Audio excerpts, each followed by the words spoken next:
থাকেন তাহলে কিন্তু মানববন্ধন হলো না। আর্থিক সহযোগিতা করতেন কিন্তু তার রক্ষাকারী বাহিনীর হাতে যাতে এই খুনিগুলি ধরা পড়ে। শাস্তির জন্য এই হারুন মাস্টারের প্রকৃত খুনিদের শাস্তির আওতার প্রতি শ্রদ্ধা থাকবে না, বিচার বিভাগের প্রতি শ্রদ্ধা থাকবে না। এবং থানায় বসে তার মুক্তির জন্য আমি নিজ হাতে দরখাস্ত লিখছিলাম।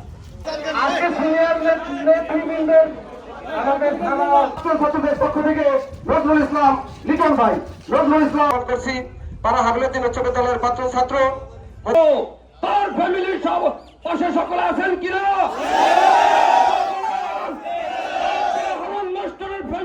হবে কতদিন পর্যন্ত আমরা এই রাজপথ ছাড়বো না।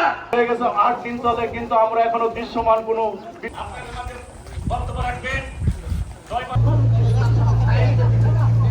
কিন্তু একটা জিনিস আমি ধোয়ারপাড়া বিএনপির সিনিয়র নেতা জাহাঙ্গীর শাস্তির ব্যবস্থা করবেন, আমরা এই আশাবাদ ব্যক্ত করে সংক্ষিপ্ত যারা ভাড়া করে এই মূল খুনিদেরকে আনছে তাদের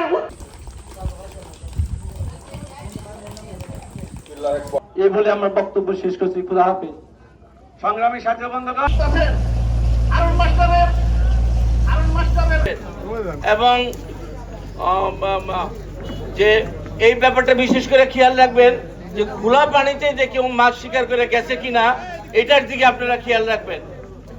বিশেষ করে নয়বাড়ির যে নেতৃবৃন্দ আছেন, জনগণ আছেন, আপনারা কি হারিয়েছেন আপনারাই জানেন। প্রশাসনের প্রতি দৃষ্টি আকর্ষণ করছি, বিশেষ করে আপনারা পৃথিবীতে এমন কোনো মার্ডার নাই যে মার্ডারের সত্যতা খুনি ধরা পড়ে নাই। কাজে আমারও ভীষণ বিশ্বাস, দোহারবাসীর বিশ্বাস, সবারই বিশ্বাস আপনারা অতি বিলম্বে এই খুনিদেরকে, এই গডফাদারকে আইনের আওতায় আনবেন। আপনারা সবাই ভালো থাকবেন। জুম্মার দিন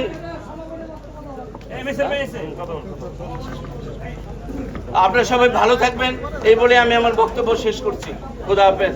বাংলা থেকে আজ পর্যন্ত নির্যাতনের মামলা হামলা খেয়েছেন, তারপরও সর্বশেষ কথা হলো উনি আল্লাহ তাআলার সৃষ্টি একজন মানুষ, সেই মানুষ হিসাবে একজন মানুষ হত্যা করে এটা কিন্তু ইসলামের বিধানও নাই।